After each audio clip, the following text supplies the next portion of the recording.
home, pay your return off. May God bless the United States, state of Tennessee, it's on the board. Thank you, Chief Davis. Welcome everyone to the April 16th, 2024 County Commission meeting.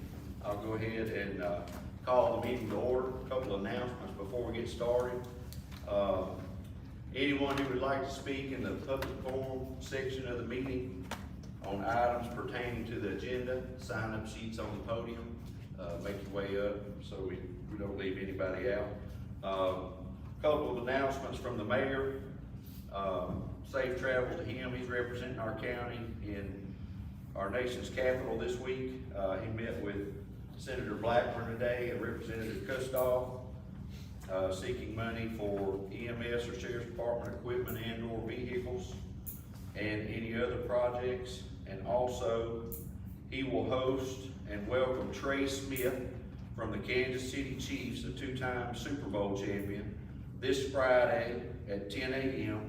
here at the courthouse as a kickoff for the Southwest Food Giveaway, which includes 8 counties. And Mayor Pulse wanted to invite everybody out, anybody wanted to come. That's Friday at 10 here at the courthouse. And all are welcome.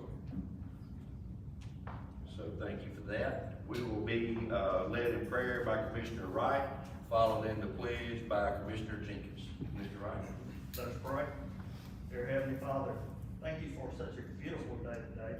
It is such a blessing, Lord. And Lord, be with those that need help today, that are not feeling well, that are sick, or just down in the luck, Lord. And be with those that have lost loved ones, Lord. And also, Lord, please forgive us where we fail you. In Jesus' name we pray. Amen. Allegiance to the flag of the United States of America and to the republic for which it stands, one nation, under God, indivisible, with liberty and justice for all. Thank you. You may be seated.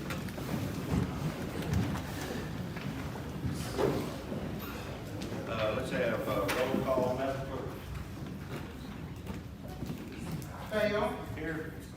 Clifford. Here. DeBerry. Here. Gillum. Here. Grantham. Here. Hensley. Here. Jenkins. Here. Kenmore. Here. Blake. Here. Lanier. Here. Miller. Here. Pope. Here. Sane. Here. Vickers. Here. Weems. Here. Wright. Here. Thank you, Madam Clerk. Next on the agenda is the public forum segment of our meeting. We've got one name, Mr. Gary Baraw. Come forward, please.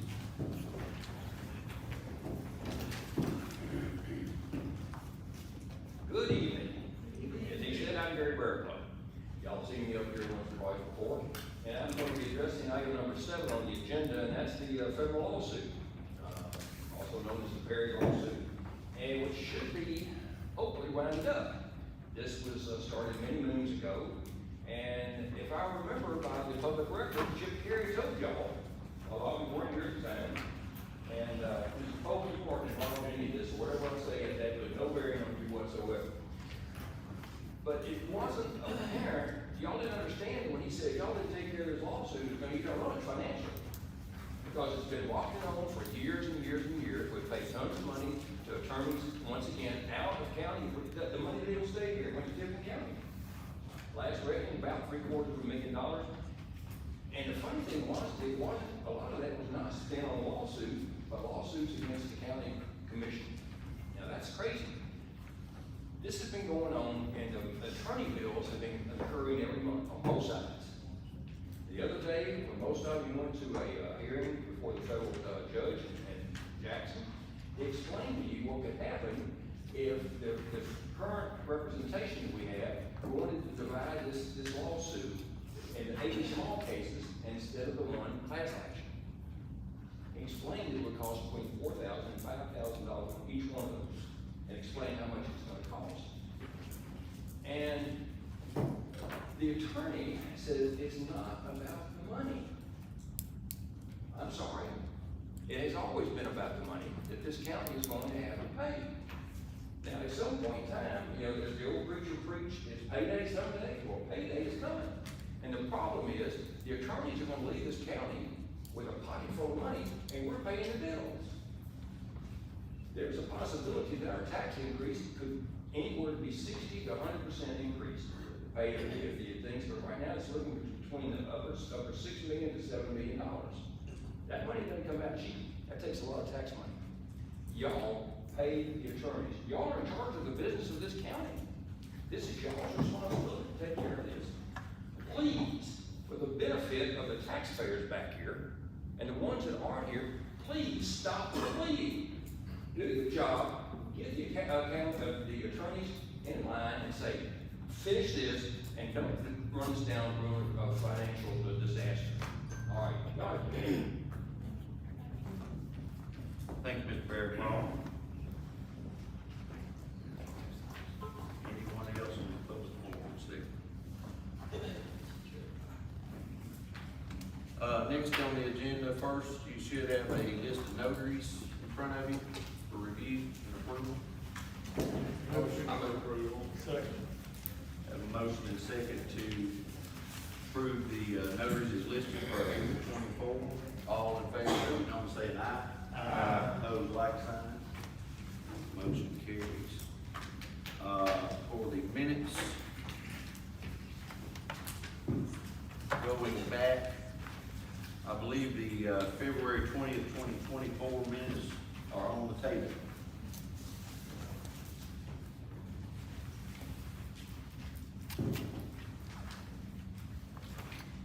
Anyone wants to bring them off the table to get approved with corrections? Have a motion to bring the minutes, February minutes off the table. We have a second. Second by Commissioner Williams. All in favor, let it be known by saying aye. Aye. Opposed, like sign. Okay, the minutes for the February 20th, 2024 meeting are off the table and available for approval with the corrections.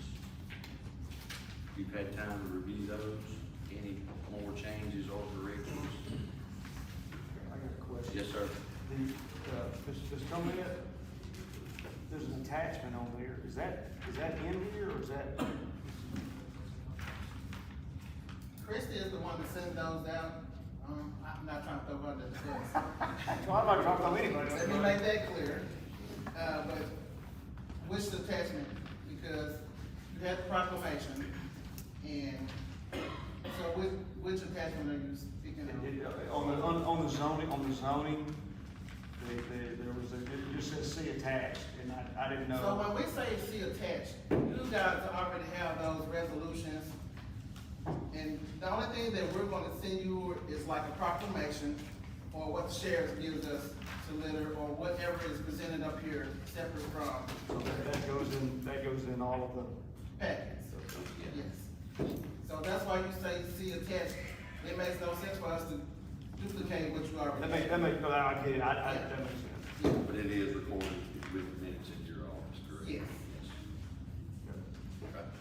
Any other questions on the February 20th, 2024 minutes? Entertain a motion to approve. Second. Motion and second to approve the February 20th, 2024 minutes, with the corrections. All in favor, let it be known by saying aye. Aye. Opposed, like sign. Motion carries. Okay, next, the March 19th, 2024 commission meeting minutes. That was sent to Chair, the I packet. think, Chair, but need a correction there, the next meeting is not held on March the 19th, it was April 16th, so fix that on the bottom of it, please. Right above the county mayor's signature.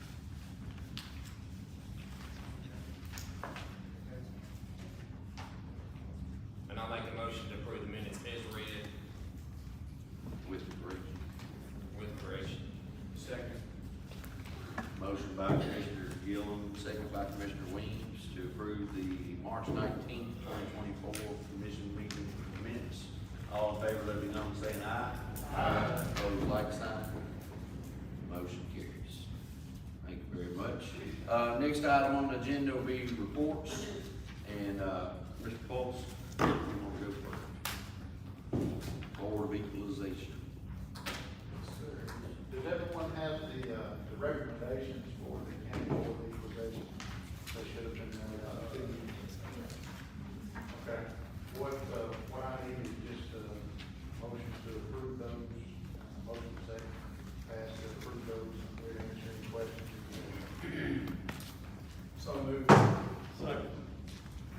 Have a motion and second to approve the, citizens that, to serve on Hardeman County Board of Equalization. All in favor, let it be known by saying aye. Aye. Opposed, like sign. Thank you, Josh. I've got to leave, I'm cooking hamburgers at the ball field, so, when you get done, if it ain't too late, stop by and get a burger. Next on the agenda, Mr. Don Taylor, the mitigation plan resolution.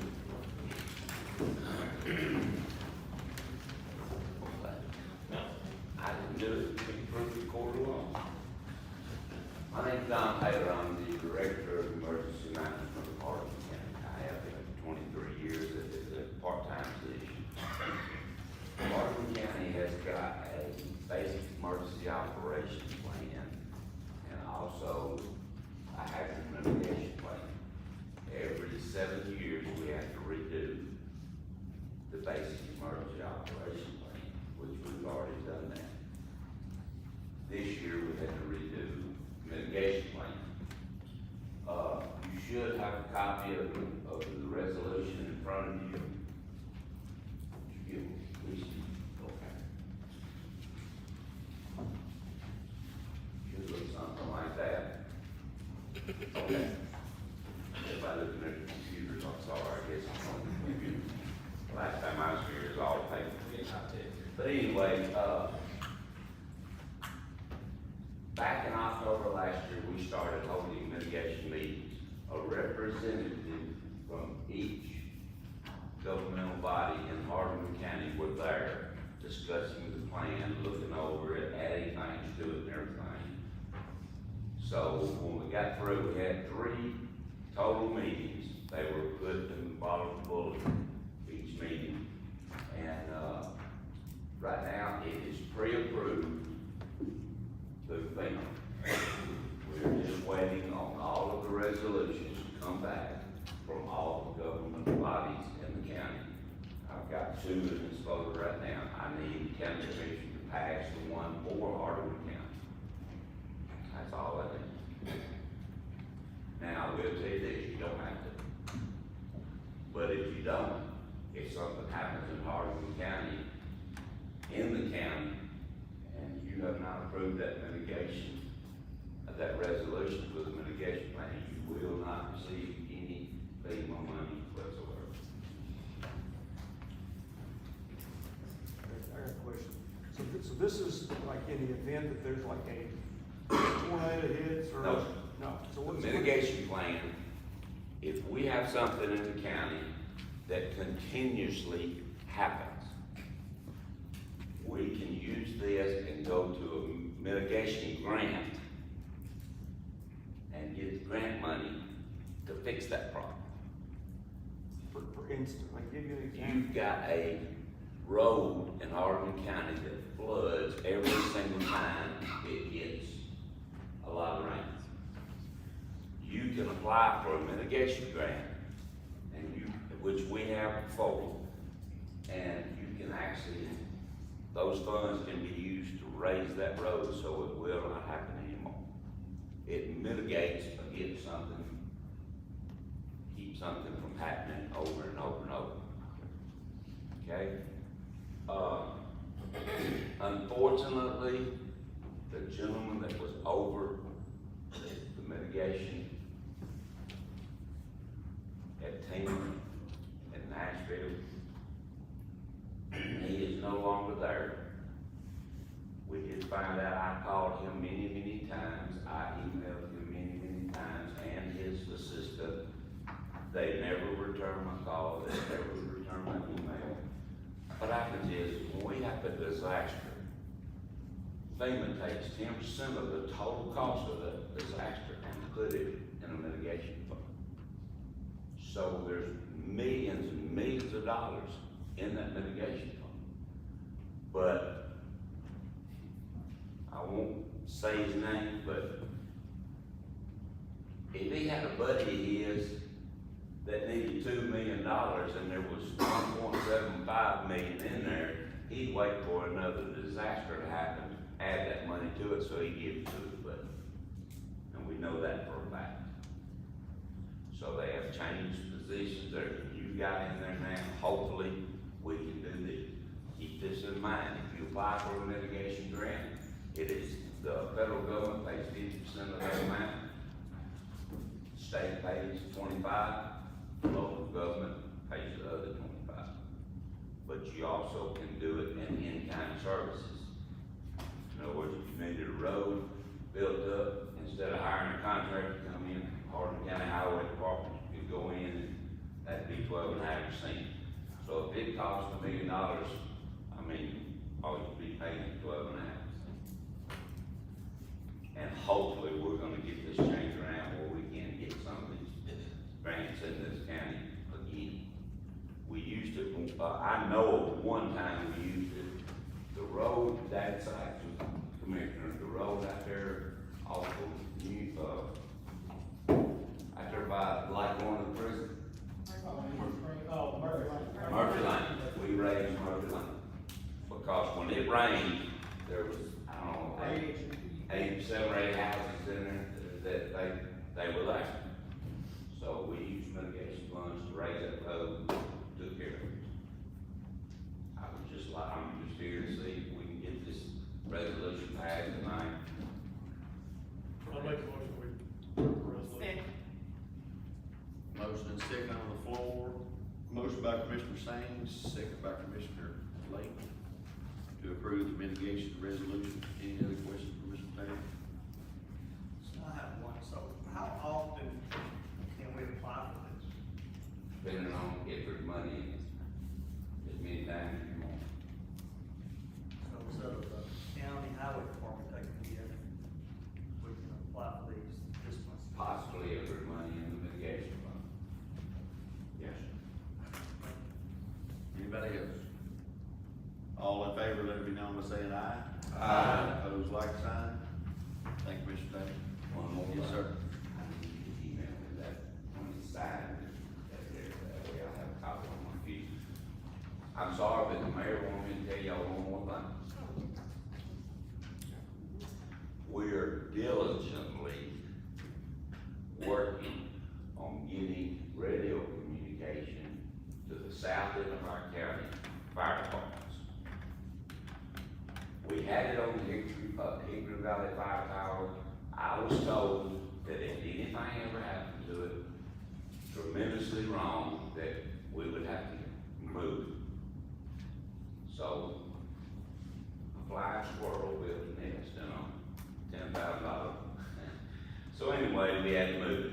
We ended up putting it at the rescue squad up here in Bolivar. We have a very poor service in the south end of the county. American Towers, elevation at American Towers on Highway 57 is 564 feet, where we're gonna go up 200 feet on that tower for a total of 764 feet. They want $2,000 a month just for us to have radio service there.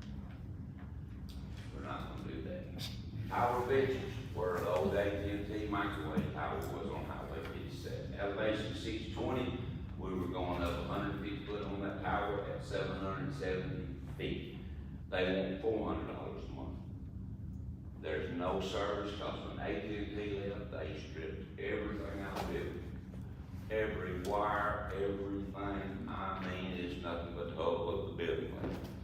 So we have, contacted Randy Plum, matter of fact, called me today, and it's just gonna cost us a connection and, meter fee to get it hooked up.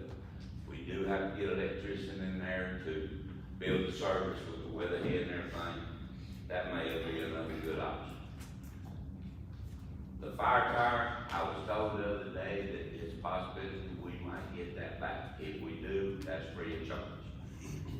It's 638 feet elevation with an 83-foot fire tower, which is 721 feet. We had it there for years. Matter of fact, I got a grant to buy that repeater, and it was working I think the tower ventures may work a little better, but, you know, with that, that's a monthly charge. Okay, thank y'all very much, I appreciate what y'all do for the county, and we'll see you later. Thank you, Mr. Don. Sir. Next up, Superintendent Swift.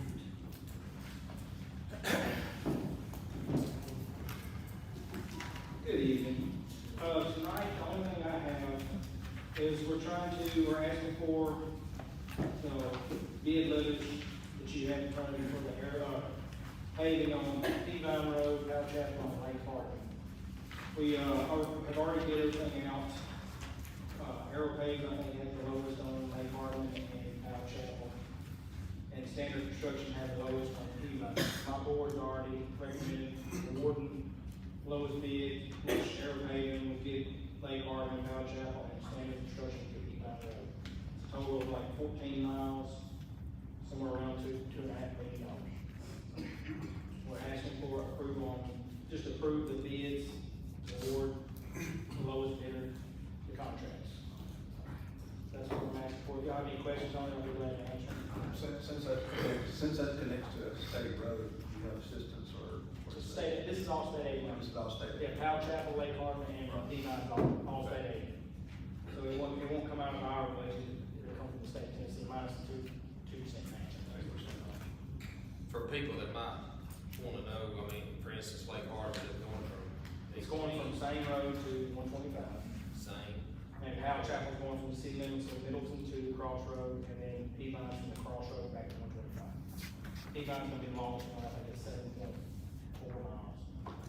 Powell Chapel's like 3.8, Lake Hardeman's 4.3. So we accept the bid. Second. Thank you.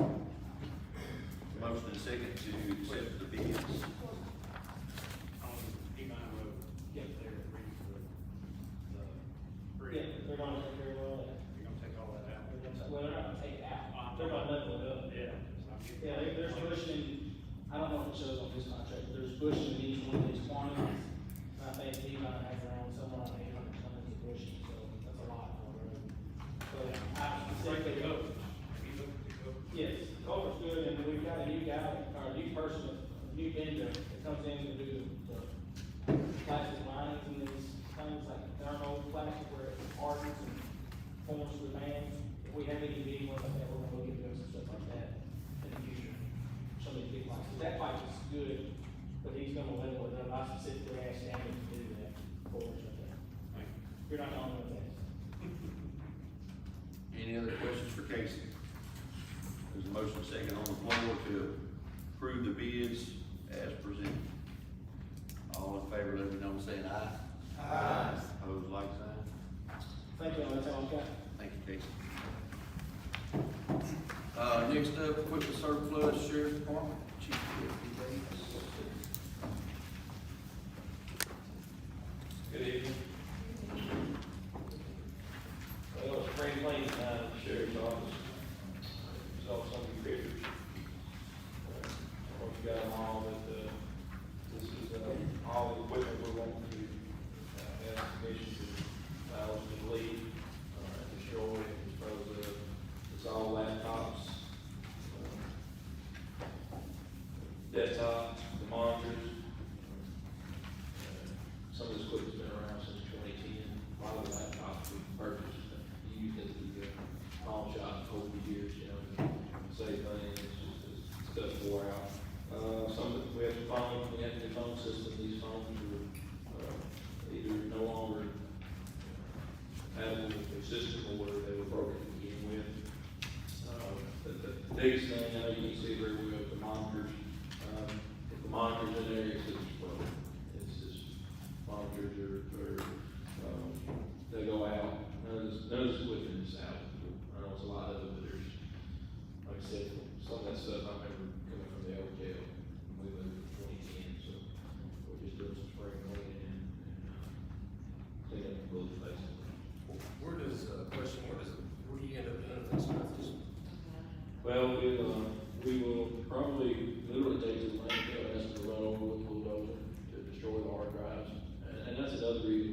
purpose is the information contained on social security numbers, it's just not worth the chance to try to save anything.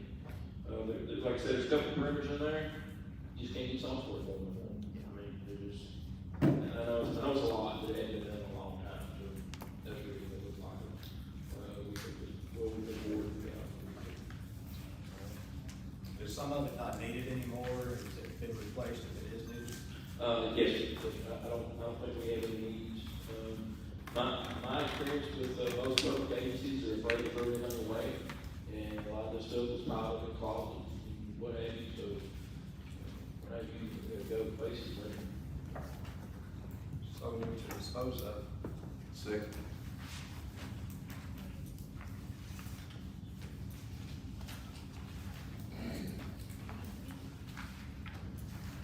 Motion and second on the floor to dispose of or, deem this property surplus as listed. All in favor, let me know, say aye. Aye. Opposed, like sign.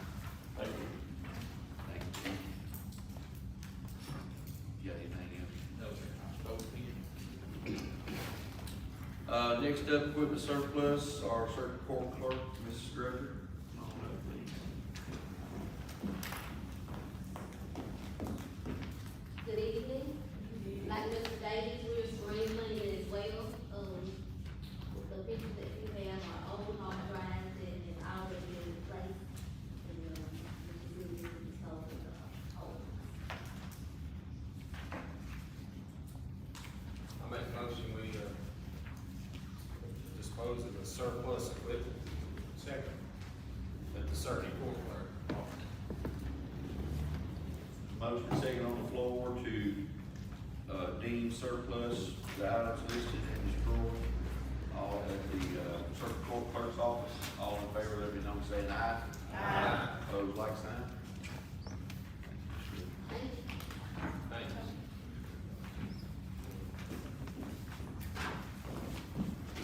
Next up, Dr. Smith, Director of Schools, please. Yes.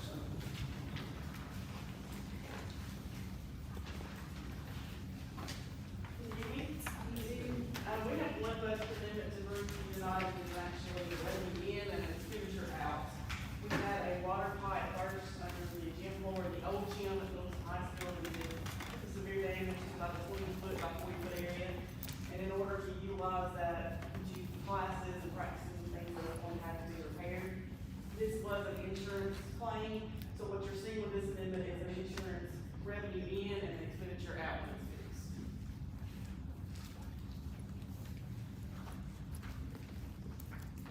Any questions for Dr. Smith? That's all in the budget amendment.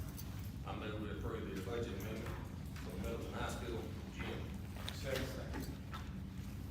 Motion is second to approve the budget amendment as read. Let's have a roll call vote, Madam Clerk. Bell, Yes. Smoker, Yes. DeBerry, Yes. Gillum, Yes. Grantham, Yes. Hensley, Yes. Jenkins, Yes. Kenmore, Yes. Lake, Yes. Lanier, Miller, Yes. Pope, Yes. Sane, Yes. Vickers, Weems, Yes. Wright. Motion carries. Thank you, Dr. Smith. I would like to give you an update on our budgeting process. As you are, we're all right in the middle of all of it. And last week, we attended the county commission budget committee meeting, and there was a good conversation.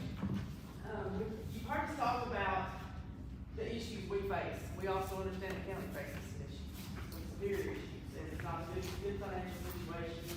We have to get raises up to a certain level in 2 to 3 years for the benchmark to get each year. We have employees not making the $15 an hour and so on and so. Insurance is going to increase substantially as is yours.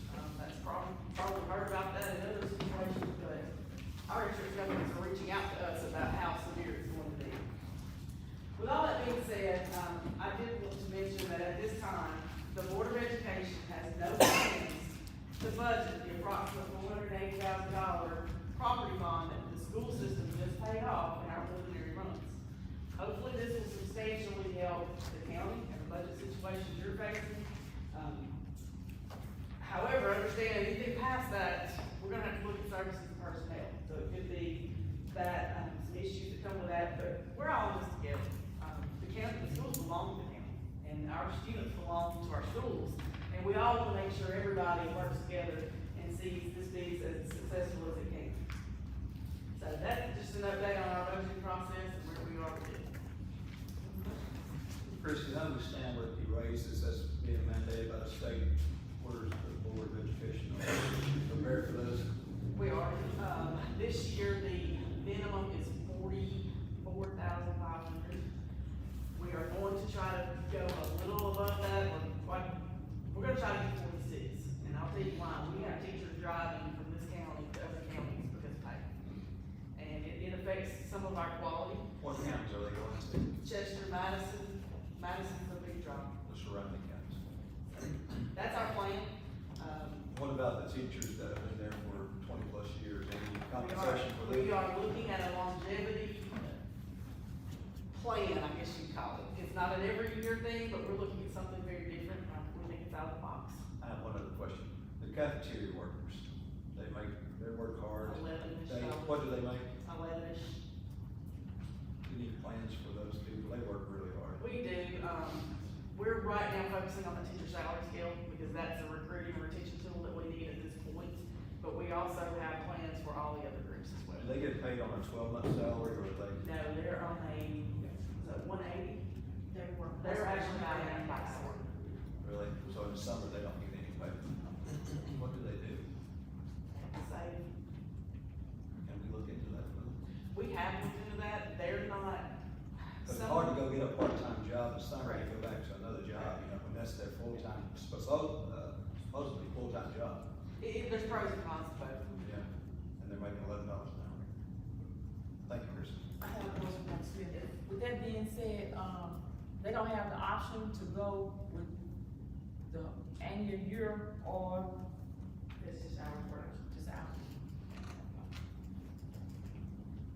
And with that 46 a year, cause the government had gave it for all new beginnings, but you saying that you trying to, We'll have to take it. y'all trying to give a plan that everyone will receive. Because if we did, we would have bachelor degree, 10, 15-year teachers. Right. Making the same, and that's not. Right. Is the longevity of one-time pay for a teacher with 20+ years, or how are you kind of thinking about it? How we're thinking about that is looking at like 23, 25, 27-year increase. Not sustainable, but just a reason to continue in that. To continue in our county. One time a year, or is Yeah, it? it'll be on salary. Longevity, Right. bonus. It's not a bonus, it's literally like $725 on your salary. It's not, but it's something. Okay, so it just would be a longevity, not a bonus. Correct. Okay, yeah. Well, yeah, be counted in the salary. Most of the districts in Tennessee stop at 20 years, it's over. I forgot one other question, and I'm glad you brought up bonuses over there, because that reminded me. Teachers that perform at a higher level, do they get bonuses? They do, that's built in our differentiated pay plan.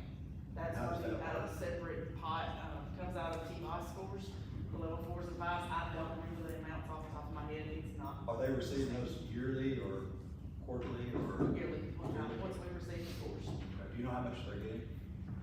Is it 500? I can't It's remember. not much over that, sorry. It may be 250. Right. That's just automatically put in their check every year, if they, 4 or 5. Okay. I have a question about Smith. With what, he just stated, but that's with the person that wants to advance, right? That's just not, you know, That's based on test performance. And most districts do have that, we kind of not addressed that in a lot of years. okay. But we built that into our differentiated pay plan, which is totally separate. It's actually a required plan in the state of Tennessee. Any other questions for Dr. Smith?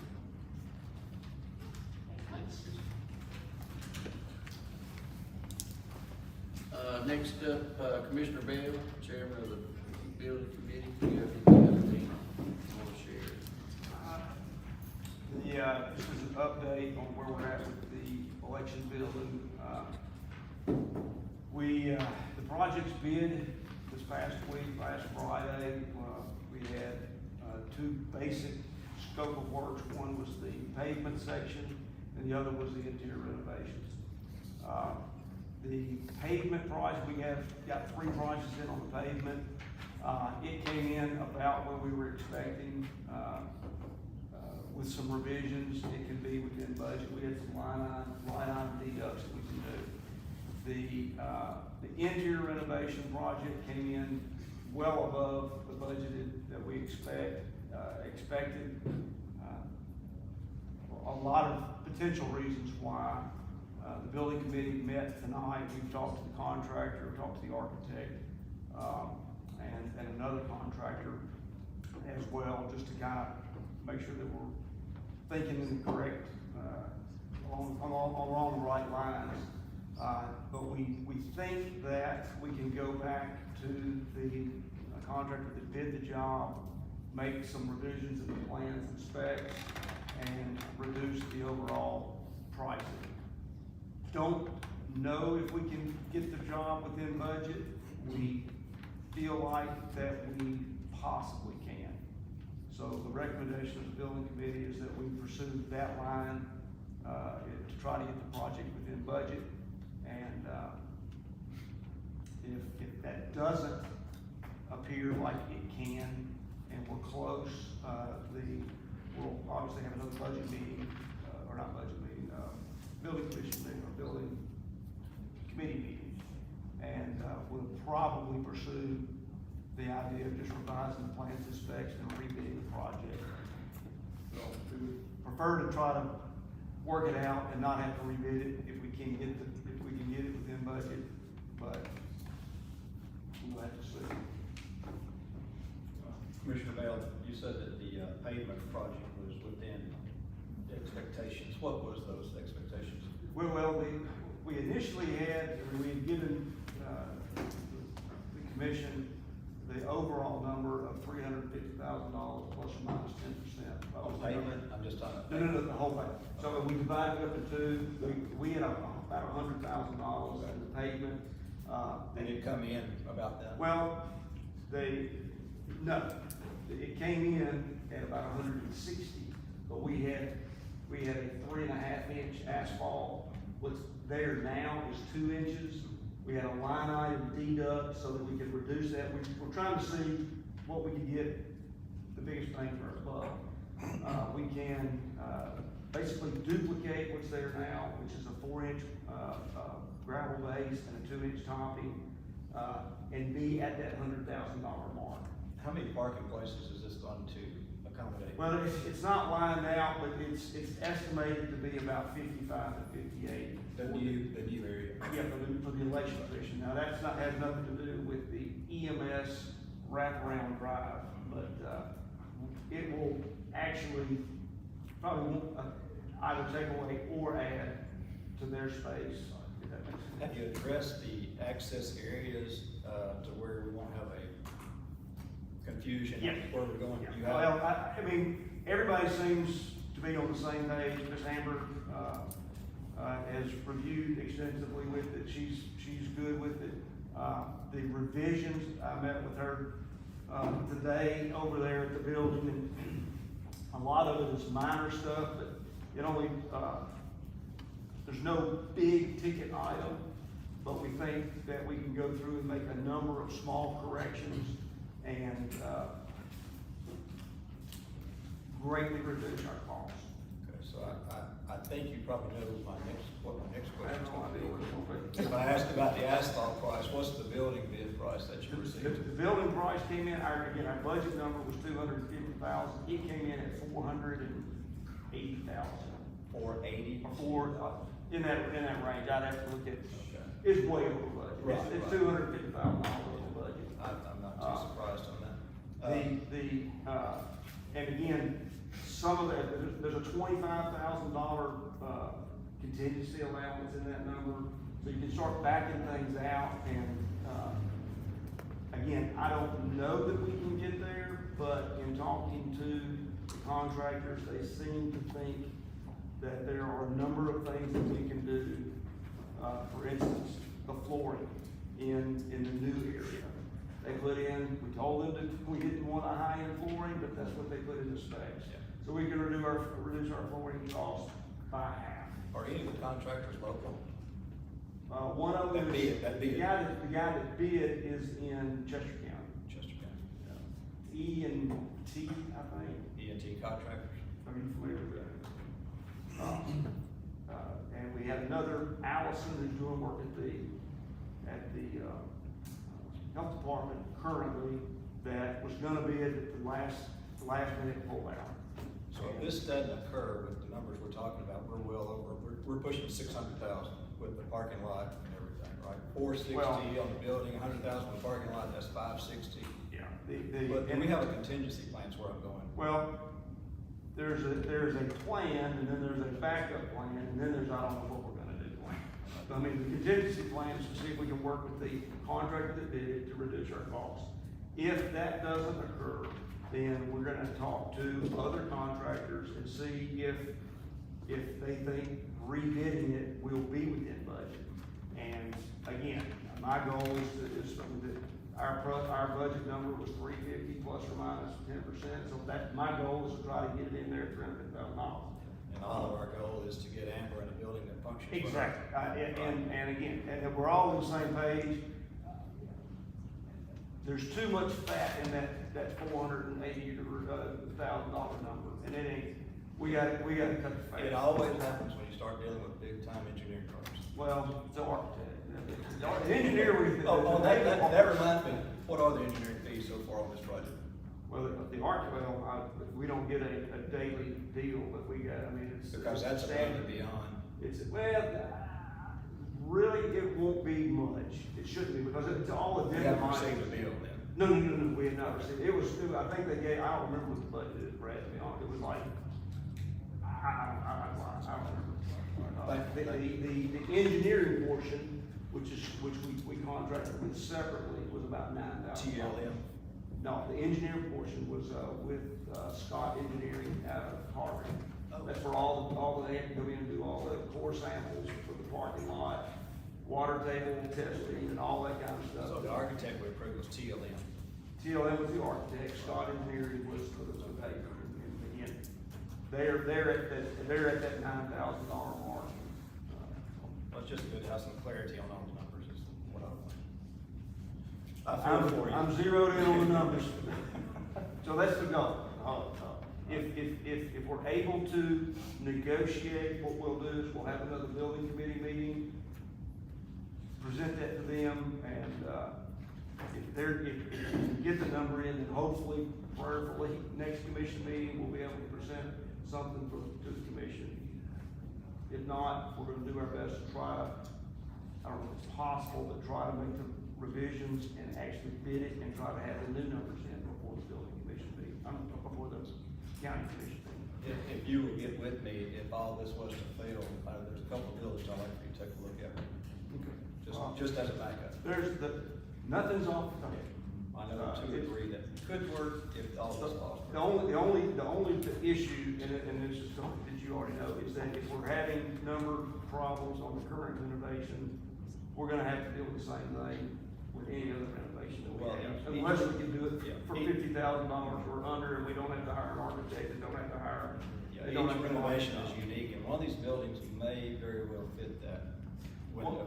One of the issues that we had is that it was not, Dale kind of impression, or didn't impression, but anything over $100,000 has to be bonded. And there's a lot of contractors, and one of the guys that we really utilize a lot for our budgets, we did not realize that you had to bond the job, and I thought he could bond it, but he couldn't bond, so the guy that we used wound up not bidding it. So, that's where we're at. Thank you. Thank you, Commissioner Bell. Before we get to the budget amendments, are there any other committee chairs who have anything to report tonight? All right. The budget committee met last Thursday, other than budget amendments, it was a working session on the upcoming budget. Thank you to the commissioners that were there and involved, and thank you to Dr. Smith and Ms. Lisa, they were there, with the schools. And the next meeting, if you wanna make a note, Christie will be posting, is Thursday, April 25th at 6 p.m. right here in the courtroom. You wanna make a note of that. As far as the budget amendments go, number 11 to start with was voided at the request of Ms. Linda from the mayor's office. So take out 11. Budget amendments number 1, 2, 3, 4, 5, 8, 9, 12, and 14, and 16 were reviewed and approved by the budget committee with no further need to go to the full commission. So we will be starting, with budget amendment number 6. Most of these are all self-explanatory. I'll run through them and hopefully we can take them, all at once. So if everybody's with me, we'll start with budget amendment number 6, the reappraisal program, deputy and part-time personnel, $1,550, crediting deputies $1,500, and unemployment $50 for a debit credit balance of $1,550. It is this line item transfer to salary lines. Any questions on 6? And that one took the place of 11, I believe is why it was voided, because the amount was higher. Number 7, juvenile court, debiting the fund balance $5,500, crediting travel $1,200, and crediting other contracted services $4,300. And this is getting money from the fund balance to fix shortfalls in those line items. Question, what's that other contracted services? Jackie, do you remember, wasn't that something with the Butch, a program? Which is not there anymore. Right. But, she told us, I forgot what it was, I think we asked that question. Yeah. And Ms. Linda is not with us tonight, but yeah, it was something, a service that, and I don't think enough was put in the budget to begin with, that's what it was, originally, on the contract. So that's, bringing those 2 line items up to balance. Any other questions on 7? Number 10, development or zoning, debiting the salary line item $7,500, crediting contract services $7,500, and that is a line item transfer, but moving the salary line item to contract to pay to Ricky Watkins while he is filling in as his own officer. Any other questions on that? Number 13, Hardeman County Sheriff's Office. This is dealing with the drug fund, debiting the general fund of the drug fund $8,649, crediting vehicles $8,649. And that's to outfit a new vehicle with sirens, light sirens, etc. Like I said, that is a restricted fund, and that work is approved to be used out of that fund. Any other questions on 13? 15, Hardeman County Sheriff's Office, the workhouse, deputy fund balance $1,427.36. Crediting building maintenance, $1,427.36. And this is just, insurance pass-through money. This was paid for by insurance, that's why it didn't come from a restricted fund. Any other questions on 15? Number 17, Hardeman County Sheriff's Office Workhouse, debiting, reserve for litigation tax, $310,000, and crediting repair and maintenance building, $310,000. And this is from a, restricted account as well, that we voted on prior to this. This is just moving that money around to do that repair and maintenance.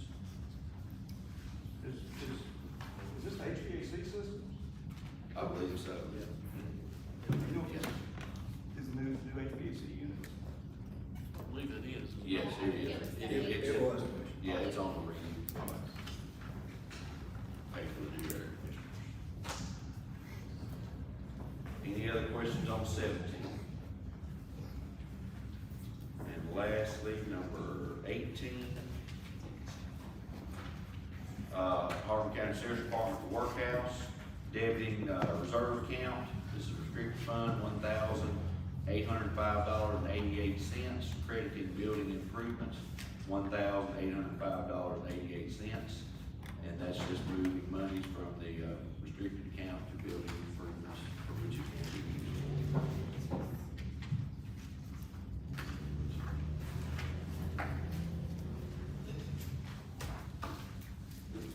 used. Any other questions on the budget amendments as presented? Numbers, Madam Clerk, numbers 6, 7, 10, 13, 15, 17, and 18. No other questions, I'll entertain a motion to approve budget amendments as submitted. So moved. Second. Motion and second to approve the budget amendments numbered as presented. Roll call vote, Madam Clerk. Bell, Yes. Bufford, Yes. DeBerry, Yes. Gillum, Yes. Grantham, Yes. Hensley, Yes. Jenkins, Yes. Kilmore, Yes. Lake, Yes. Miller, Yes. Hope, Yes. Same, Yes. Vickers, Yes. Wings, Yes. Wright. Motion carries, thank you very much. Next on the agenda, lawsuit update, our county attorney, Mr. Condon.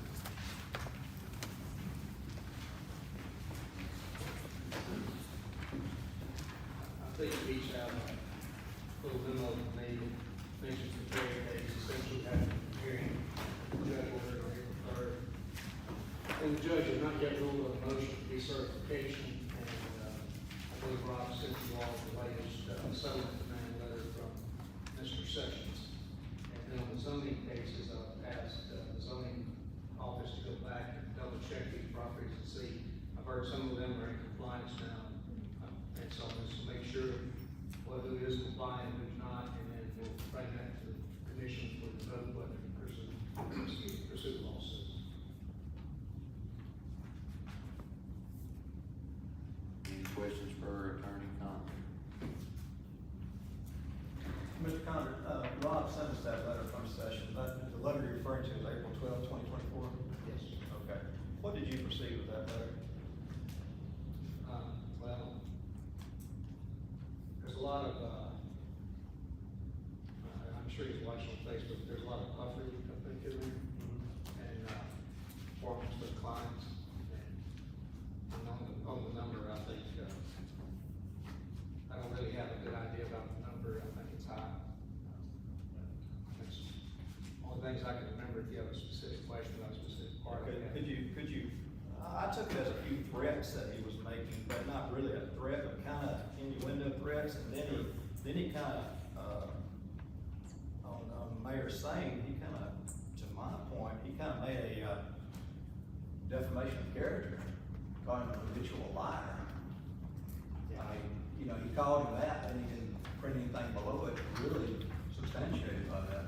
Yeah. So he kind of opened the window on, to me, he did. And it was some threats to this commission that I felt like, that if we didn't do so-and-so, this is what it's gonna cost you. And we don't know that. I mean, we haven't conferred with you or Rob or anybody else on this. We don't have it substantiated yet, because Rob just sent us this letter and no backup to what he thought about it, and that's why I'm asking you now. Yeah, as far as, defamation of, Mayor Sane's lawyer, Mr. Schmidt got a copy of the letter, and I'll let Mr. Schmidt and the mayor address that. Well, I understand that, but, you know, I'm just asking you how you perceived it, and that's all we're talking about now. I'm not making a ruling or anything on defamation of character. I think, I agree with your characterization of it. I think there's threats, maybe some veiled, maybe some not so veiled. But I've been doing this for 32 years, and I get letters from lawyers on settle cases all the time, telling me how bad they're gonna beat up on me. Right. I just deal with it on what the value of the case is, and the pros and cons of settling versus somebody kind of get into this letter, and I've read it several times, and kind of looking in between the lines, it almost appears like Mr. Sessions is scared of decertification. Well, he says he's not, but, Well, if there's decertification, there will only be lawsuits in June for 7 of the original plaintiffs. that's right. And then the others, you know, there's all this talk about what that's gonna cost and everything, but, people are talking about that don't really know what they're talking about, so. Right. And there's, you know, there's some strategy involved, and it's some things to do, and I'd rather discuss that and try to climb. I understand, and that's why I'm not pursuing that question. The next thing is, the case that was filed, let me get to the case that was filed, by Mr. Sessions in federal court with all the plaintiffs' names and the breakdown of the numbers and everything. Right. You know, we haven't heard any rebuttal from Rob on any of that, really, either. I mean, we were all pretty much in federal court that day, except for a few people that were excused. And, you know, the judge sat there and kind of scorned the county commission, which I've never seen that before in my life, a federal judge sitting on a bench scorning a county commission, almost giving a ruling without a jury present. And, you know, the judge don't make the decision, the jury does. Is that correct? The judge just renders the decision, the jury comes up. The jury makes the decision. Right, jury makes the decision. But he was sitting on that bench, and I'm gonna scorn him a little bit now, because I'm sitting on this bench. He was sitting on that bench, scorning us. I'll stay out of school. Yeah, he was sitting on that bench scorning us, when he had no business doing that in open forum with all the plaintiffs there. I would have taken a lot better if we were called in the back room and say, look, ladies and gentlemen, this is where you are, but not in front of all the plaintiffs sitting there rejoicing in their victory in that room that day. Did you perceive that? You won't comment on that. I wouldn't comment on that about you. Right. And I mean, if to the extent anybody thinks I should, Robert, I should have stood up and done something. Well, that's another thing that I'm gonna voice here in just a minute. Rob sat there and took it like a beating and with no response. I would object to that kind of statement by the federal judge, saying, Judge, you know, this is kind of inappropriate at this point in time. And also, the judge also said, let's settle these small cases. Do you remember that? $100, $200,000, whatever. Get them settled. I remember that very clear. And I thought, well, why haven't we? And then Rob sat there and did not even respond. We offered these people $1.25 million. He didn't even tell us. Does the judge know that we offered them a settlement of $1.25 million? The judge is not supposed to know anything about settlement, the federal rules. Well, he asked that day, you should settle with these lower amounts. So if he's asking and pointing us to settle with these lower amounts, and he's not aware that we tried, then he's not fully informed. I can't, the rules prohibit me from telling him what goes on in mediation. I don't violate the rules or anything. I've been doing this 32 years, and I've been chewed up one side down the other with various people. I understand. There are reasons why you don't stand up and confront a federal judge or any judge when they're in the courtroom and they're doing what they perceive they need to do or want to do. And as to the extent there's any, well, to me, I'm gonna make this statement. This case is winnable by Hardeman County, but we need representation. And that day in court, we did not have representation. And I'm sorry to state that because Rob sat there and he got into an argument with Sessions in that floor, and the judge had to quash that. And he knows better than that procedure. Rob knows better, Sessions knows better, but Sessions was just grandstanding that day, and that's all that was. Everything that came out of Sessions' mouth that day didn't amount to anything. well, you've got representation and quality representation, and if you don't want it, you're welcome to take it. And I'm also on this, you know, if you look at the top 6 people that has instigated this lawsuit, I think it's 6 people, am I correct? 7. 7. They represent 27% of the total amount being sued for. 7 people out of 80-something people. Now that speaks volumes to me. These 7 people and these other people that was conned or signing up, a lot of them I have spoken with, and they want out of this thing, but they can't get out because of these 7 people. And I'm with a lot of them. We owe some of them money, and they need to be paid. But when they're being led by these 6 or 7 people that instigated this lawsuit, they have no choice. But if they're decertified, can they get out of this? Out of that lawsuit? And then can we handle them individually? Well, if they're decertified, they would be out of the lawsuit. They would be, no matter if they were signed up individually or as a group. Yeah, they won't be able to sign up as a group because they don't have the commonality that's necessary in our opinion, for there to be a class certification. So, but if the judge decertifies it, then it's the original 7 that filed the original complaint. Their trial will go on in June, and then the other people will have to file separate complaints to get back into the case. But we can always settle those before they do that too. So basically, we need to wait for the judge ruling if it's gonna be decertified or not, because we're in limbo right now. I agree. You agree? Okay. But I've just been sitting here for 2 years listening to all this, and I just had to let a little bit of it out. I think it's been going on for a lot longer than 2 years. Well, I've been sitting in this position. Oh, okay, I'm sorry. I don't know when anybody got elected down here, but like I said, if you want to go a different course, make a motion for the approval, take whatever course you want to. Rob and I, this idea that I'm somehow building the county, I don't charge the county for my travel down here and my travel back to Jackson. You can't find another lawyer that'll do that for you. I don't think I ever insinuated such. No, you didn't. Okay. And other people have that opinion, though. Yeah, It's been passed on. I never said that. No, you never said that. Nobody in this commission ever said that. And, I just, people talk and things get back. When you're yapping to somebody else, that person's gonna go yap to somebody else too. So, any more questions? Yeah, I've got one question. Ladies first. Mr. Dale, with, what Mr. Grantham just stated, are you saying that it will be our best interest to see if the judge is gonna go with the decertification or go another route? With the Well, the decertification is important because it changes the strategy you might pursue. Because like I said, it's decertified when the case goes to trial in June, as to those 7, not installed lessons. And I know people say, well, that's gonna cost you more money. It might, not. Nobody's got a crystal ball that I know of to tell you what it's gonna cost. As I was responding to Mr. Grantham, those other cases, there's some that are very small. I'm trying to settle those outside of with the thing, you have to pay 2 parties to settle. And so, once you get those out, then you can deal with them on an individual basis, because I don't think they'll be able to come back and certify themselves, get themselves certified as suppliers. Does that answer your question? Yes, sir.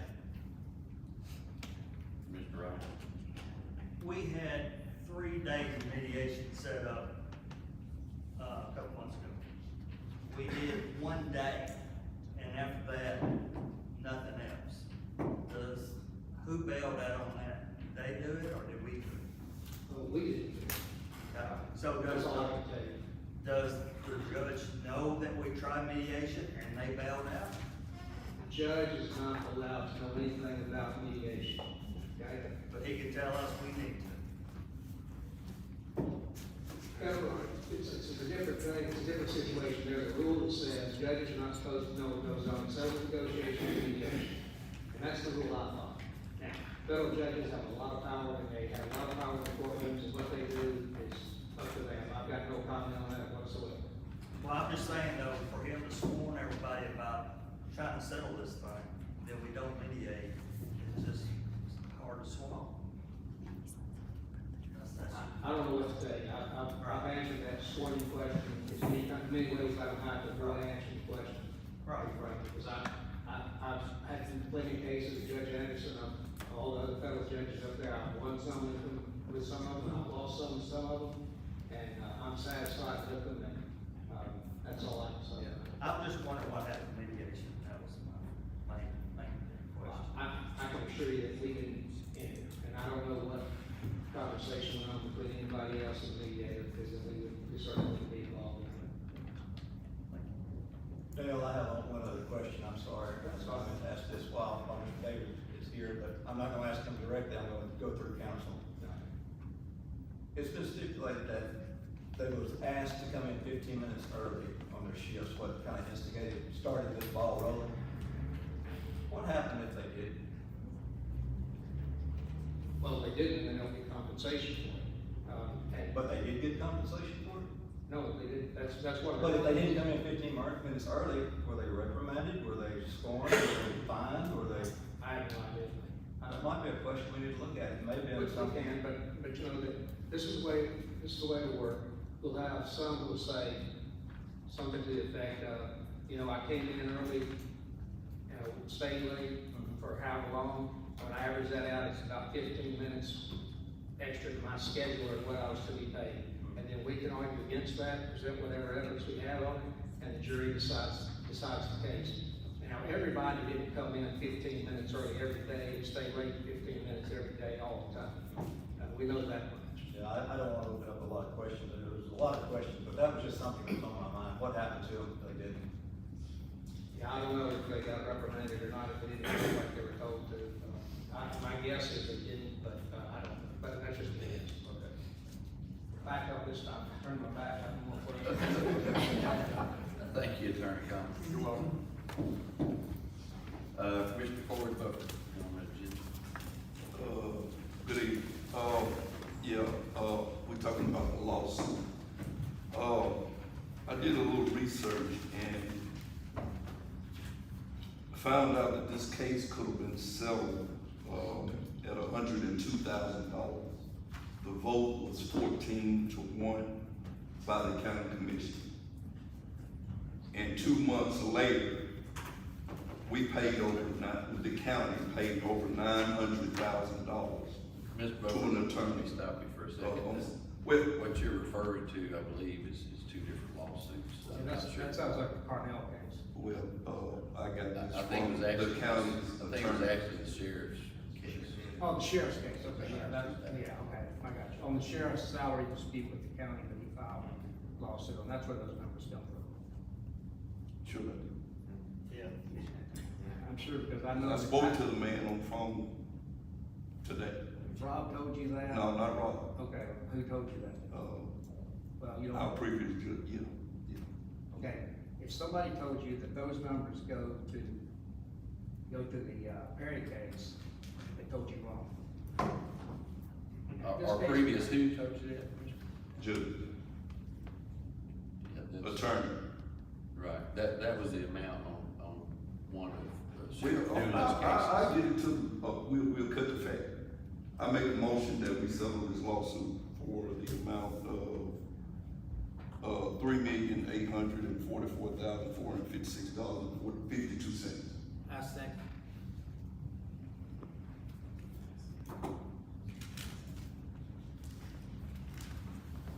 Okay, we have a motion and a second on the floor to settle this lawsuit and give that amount again, Mr. Buffer.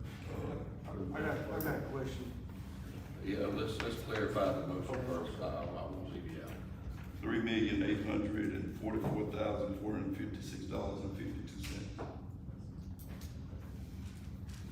And that motion, that's just for plaintiffs, that's plaintiffs. That's for the plaintiff, with terms over a 3-year period. With terms over 3-year period. And this does not include, any attorney's fees. So that the judge, no attorney fee.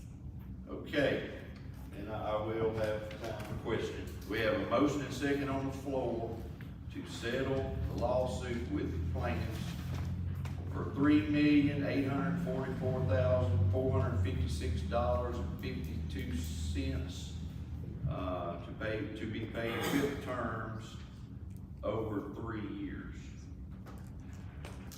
Questions? Chairman. And, Commissioner Bales first, I'm sorry. This would be for Dale. Didn't you, and then clarify what I thought I heard, is that if the lawsuit is decommissioned, then that would allow us to individually settled with each individual person and Potentially, avoid, yes. I mean, I'm assuming that if we settle with them, what does that do to the lawyer fee? I mean, would that still be another side issue? That'd still be another side issue. So the judge would be involved in Yes. that number? Yes. But we could actually meet with the individuals who have a claim, sit down across the table and figure out what's the right thing to do? I would say that, they will probably still, I think they'll still be represented by Mr. Sessions, even if they're kicked out of the certification.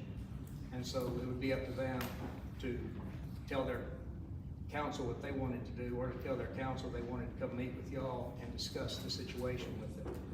Does that make sense to you? Because they still have Mr. Sessions as their lawyer, and if they're dissatisfied with what he's doing, then they would open up the door for them to walk away from him and come talk to y'all, or send him to talk to y'all, or them to tell him we're gonna go talk to them. So, and then, when is this going to court? Or do we know what June date? 27th, I think it's towards the end of June. 8 weeks. So, based on the conversation I heard from I kinda thought that he was gonna have to make a decision relatively quick on the decertification, but do you have any idea? I don't have any idea when it'll be decided. I know that the week following that, he had a big criminal case, and I don't know how long that one lasts. I know it's set for 3 days, but sometimes those go longer. And I haven't checked to see what else is going on. I know that, in my opinion, he'll get it decided as soon as he can, and get a ruling out. So, since y'all recommended us pursuing the decertification, I'm assuming that in y'all's professional opinion, that's in the county's best interest to decertify, or to get it decertified, and then. Yeah. And. We wouldn't do it if it wasn't in your best interest. So, does it make sense to try to settle now, or should we wait and see what this judge does? And if he doesn't decertify, then come back. Yeah, you can do that. You can do that, and you can do it one of two ways. You can say, you can defeat Mr. Buffer's motion and decide you want to wait and see what happens with the decertification, and then we can come back and talk about it. Or you can always settle the case with, Mr. Buffer's terms as well.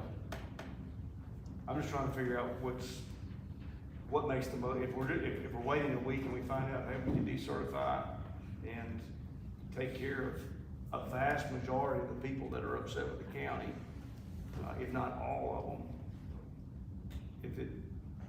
If we're getting, I'm trying, are we getting the cart before the horse, or are you gonna comment one way or the other? I think before we do anything, before we make any offers, I think we should see about the decertification, what happens and how that changes the situation. That's my opinion. But we don't know when he's gonna decertify. I would expect it to be relatively soon. Let's see, we had our hearing on what, 3rd, 10th, so it's been what, 2 weeks? 2 weeks since the hearing, I guess. And I would expect it relatively soon, in a week or so. Let's say a week and a half from now. If there's a finding of $1,000 for a plaintiff, what about the attorney fee? The attorney's fees can be collected. Let's say, for example, the case is decertified, we try it, as those 7, and they prevail, and then he's gonna apply for attorney's fees. He can recover all of the attorney's fees that he can show or necessary, incurred necessarily to win those, case for those 7. So that would exclude any of the stuff for the other 70-something people? No, not necessarily, because some of the stuff he's done was necessary for the 7. So you still have to pay them, correct? But just not necessarily as much. Maybe not as much, but, I mean, I'm still paying the attorney fee. Oh, You good, Commissioner Bell? I'm sorry, yeah, I'm sorry. Commissioner Grant is next. Thank you, Chairman. I would like to ask Commissioner Buffer if he would rescind his motion, and on these grounds. As Dale stated earlier, it's to this commission's best interest to wait for the judge's decision. And as I stated before, 7 people have 70 plus other people locked into this case, and some of them want out. And I can state that for a fact. But they can't get out unless it's decertified. So the best interest right now is to wait for that judge's decision and see if it will be decertified. And, yes, sir. I was gonna say, you said that they want out, they can't get out. I don't know what kind of, agreement they signed with Sessions, but if I'm part of a lawsuit, part of the claimants, and I decide I don't want to play anymore, I just go tell the lawyer, I'm done. They're not informed on any information. They're not, it's. Not that's to what they- interrupt Commissioner Grant, but I've been told they were under contract, and I was actually gonna ask you that question. Do you know if that contract is as a class or individually? I don't know. In other words, with the stipulation, if they dropped out, say they just, an individual said, I want out, he can hold attorney's fees over their head because they're under contract. Mine depends on what kind of agreement he got with them. Okay. Okay. We went to court and sat there and listened to the judge. And you said Baraw didn't say nothing, correct? I did say that. Okay. We have 8 weeks to go to court, to federal court. And because of the new attorney, we don't have all of the information that we need in the case. You're taking a direct answer. I'm just saying, we're taking a chance. Well, New attorneys that we've had, Well- Attorney Condor. I can tell you that we have given them everything they asked for that we could get from the county, that the county had the records of. If the county says we don't have it, I can't make it, so I can't give it to them. So I don't know, this has been going on so long that paper, even the Mr. Schmidt said, he sent Rob some stuff saying, this is what I think they got, but he didn't even know for sure, and he's been in it since the beginning. But as far as what we've done, we've given them everything that they've asked for, that we could get our hands on, we could find out here. So there are some findings that the county owes some of the deputies some money, correct? That's right. There's some facial violations just on the records, and there would have to be compensation for those, but that doesn't get into, claims of off-the-clock work. Any other questions on this motion? Comment? Yes, sir. The only thing I think about it is I'm not in the habit, as much as everybody wants to say it, to make a multi-million-dollar decision in 5 minutes. Any other questions or comments on this motion? I have a question, Commissioner Butler. What about what did you say about the attorney fees? Let the judge decide on the attorney fee.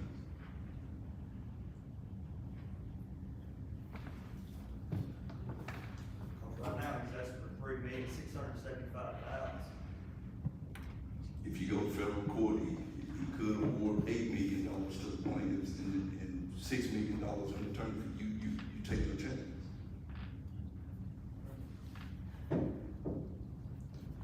Any other questions on this motion? I do not want to see the citizens have to pay this money out, but it's federal court.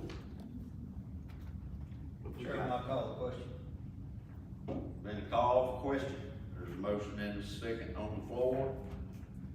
The motion is to settle with the plaintiffs for $3,844,496.52 with terms over 3 years. This does not include, any attorney's fees. Roll call, Madam Clerk. Bell, No. Buffer, Yes. DeBerry, No. Gillum, No. Grantham, No. Hensley, No. Jenkins, Yes. Kenmore, Yes. Lake, Yes. Miller, Yes. Hope, Yes. Sane, No. Vickers, No. Weems, No. Wright.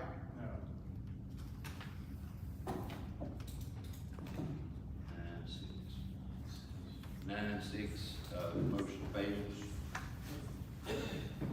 Mr. Chair, Yes, I'd like sir. to, can I speak? Yes, sir. Mr. Buford, Commissioner Buford made a statement a while ago that I said that, Rob was not prepared. Did you said that I said Rob was not? I didn't say you were prepared. No, Rob was not prepared in court. Did you say that? I think you stated that. If I said he wasn't prepared, the judge asked for some information that he didn't have. Okay, so, I think the judge was asking about information and, sessions that he didn't have. The judge wasn't asking Rob to produce him some documents, because he wouldn't have it, as the judge would say, from this hearing, random such and such documents. well, with this light coming on the subject tonight of the lawsuit and everything, it was somewhat embarrassing in federal court that day, I will give you that. And I can see where you're coming from, Commissioner, that all of us want this thing behind us. But if we're going to be, the judge made a statement that we took an oath, and we took that oath for the county and for the state of Tennessee Constitution. And he felt like that we wasn't performing our oath. Well, the other side, I see that, I think we're trying to protect the citizens of Hardeman County from some of this outlandish claims of this lawsuit. You got a printout of all the amounts and things like that, and I think we need to dig a little deeper into those amounts to substantiate them if they're true or not before we make a decision on giving them the money. And with that said, I think we need some help on this case. And to dig into this a little deeper, we're 2 months away from trial, ladies and gentlemen. And our duty here, and the judge stated, is to uphold our oath and the state of Tennessee Constitution. We got to look out for every one of these taxpayers. These people aren't just suing the county of Hardeman. These people are suing their brothers, their sisters, their mothers, their fathers, their aunts, their uncles. They're suing all of us. And we got to come up with this money. So with that being said, for us to be prepared for this case,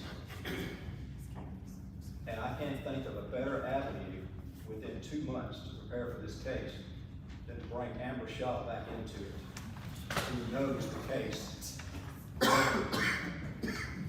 than most people that have been dealing with this. Now, with that being said, I think Ms. Shaw could put Mr. Sessions, who is threatening the county commission, in its place real quick and save the taxpayers a lot of money for these county taxpayers. And with that being said, I make the motion that we hire Amber Shaw, lead attorney, to assist Rob and his team to defeat this tyranny. Mr. Chairman, may I ask a question, please? You got a motion on the floor. There's a motion on the floor, we do not have a second. Does that need Now to we be on do the have a agenda? The lawsuit is on the agenda, is Lawsuit. anything within it, legal counsel, It's legal counsel, absolutely. that's part of. I didn't hear anything that y'all just said. What was it y'all just said? My question is, does that need to be something on the agenda for us to? The lawsuit is on the agenda, same as settling it, or with. My motion falls under the lawsuit. Correct. Who seconded the motion? I got it. Mr. Congress. Hold on. Motion to hire Amber Shaw to be lead counsel. Assisting.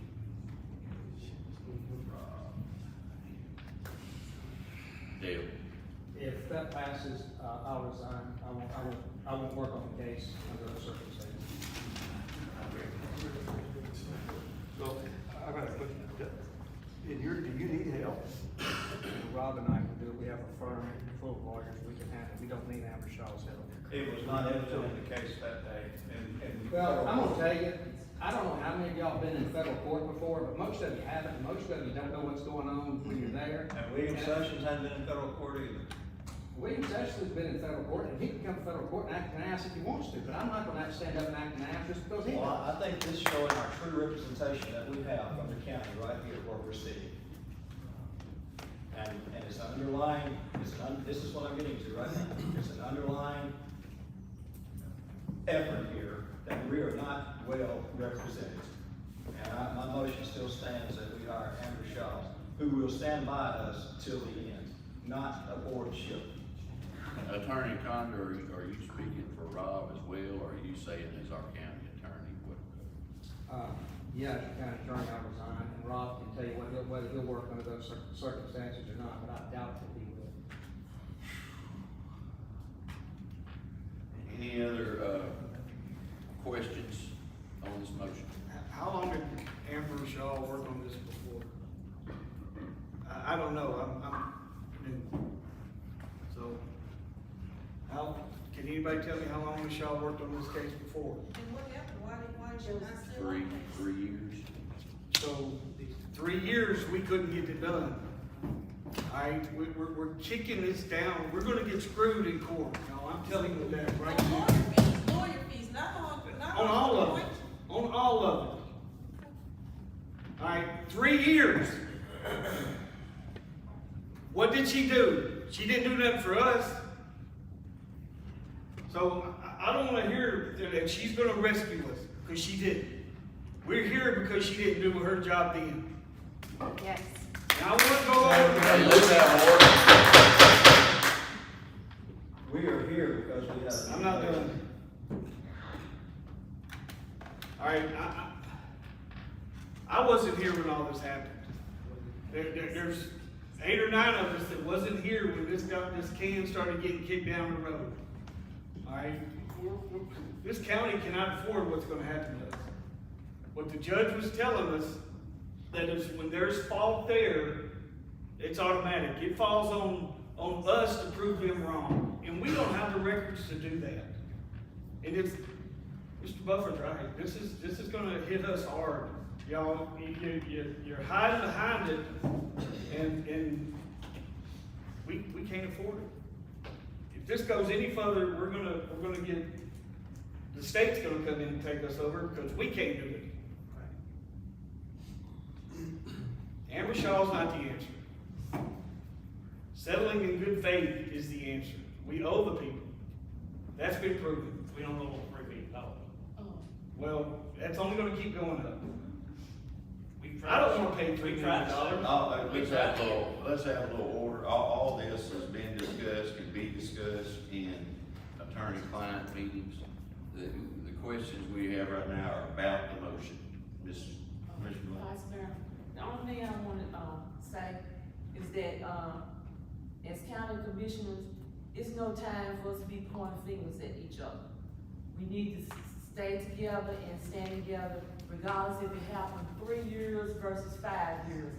But pointing fingers at who didn't do what, this is not we shouldn't be acting, because we supposed to be professionals, we are public servants, so we need to come together and work together as county commissioners, as what we were sworn to do.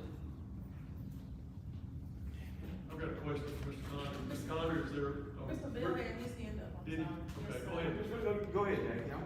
Mr. Condor, is there a reason you feel like you cannot work with Ms. Shelton? Personal reasons for that, but I'm not gonna air it in public meeting, because I don't have to. Have it run a client meeting, I'll tell you, but not in here. Well, our council is suggesting that the smart thing for us to do is to let the judge rule. And if, my understanding is that if the judge rules to decommission, then we could actually sit down literally with 75 of the 80-something people and maybe reduce this significantly. They may all be happy. I mean, a lot of these folks, like the judge said, I mean, they're only a few $100s. And if we sit down with them, nobody is against paying people what we owe them. But if the judge does decertify, and we can do that, it seems that it just puts a completely different complexion on the entire case. And we might, instead of having a $3 million deal, if you get rid of 70-something people, it might be a whole, now, we're gonna have to pay them as well. But it may be that am I wrong? Does that make sense? And we have 8 weeks. Why, can we wait to see if the judge rules to decertify and see how that plays out? Because I don't disagree with the possibility of trying to get out of this, but it seems like that's maybe only a week out, and it could potentially reduce our financial burden by doing so. And if it doesn't, that doesn't change that we could go back to, if he decides not to decertify, then we could take this whole settlement issue back up again prior to us going to court. Am I wrong, Dale? I mean, no. Okay. So to me, it would make sense to just, let's wait and see what this judge does. And Let me make a couple of comments and then I'll recognize you, Commissioner Jenkins. Dealing with this motion, because unless, I'm not voting tonight unless I enact my right to vote, under Robert's rules. But with the motion that's on the floor, there is the question of, as Attorney Connor said, he thinks, he thinks that he would leave. There's also the question, say this were to pass, if that were to happen, would Ms. Shaw even take the case without Dale and Rob still being there? Would she take it by herself? The motion to settle has failed, and we are waiting on the motion to decertify, as Dale has told us, and with the date being June the 3rd, I would think he would rule on it fairly quickly, as Dale said, but we would take caution as to coming out of this with no legal representation. Chairman? Yes, sir. With Dale's comment, and, I've always said we need to wait on the judge's ruling. I never said we shouldn't wait on it, we should wait on the judge's ruling. But since Dale has commented on this, that sheds new light on the whole situation about Ms. Shaw would even be prepared without their assistance. I would hope they would stay in, but I don't know, they got personal reasons, and I did not know that. But I rescind my motion tonight to hire Ms. Shaw. Mr. Baker, you rescind your second? All right, motion and second on the table. Well, one Rescind. question. Dale, if we get a ruling from the judge, should we have like an attorney-client meeting like fairly quickly after the fact? Sure. Does that make sense to you? Sure, make perfect sense. You just can't have it on a Tuesday night, because Rob has a church, obligation on Tuesday nights. We'll come out Saturday, Sunday, whatever you want. And for clarity, Dale, do we need any more action with the motion and second rescinded? Yes, ma'am. Commissioner. Thank you, Mr. Manager. Yes, ma'am. Commissioner Miller. I just wanted to know, I just wanted to go on record, why is Ms. Shaw not representing us now? What happened? Can someone tell? I can tell you, the mayor's position changed and the new mayor changed legal representation. Okay. And the commission approved it. Okay. It was approved by the She commission. didn't quit or anything like that? I think she did actually resign Oh, she did. for whatever stipulations. We don't know the reasons of why she resigned, she just resigned. I'll take Dale's stance on that. I'll leave that. All I know is when she resigned. Anything further, folks?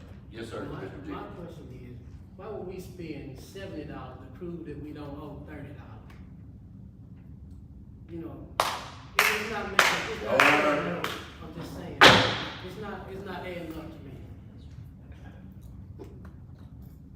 Make it make sense to me, that's what I'm trying to see.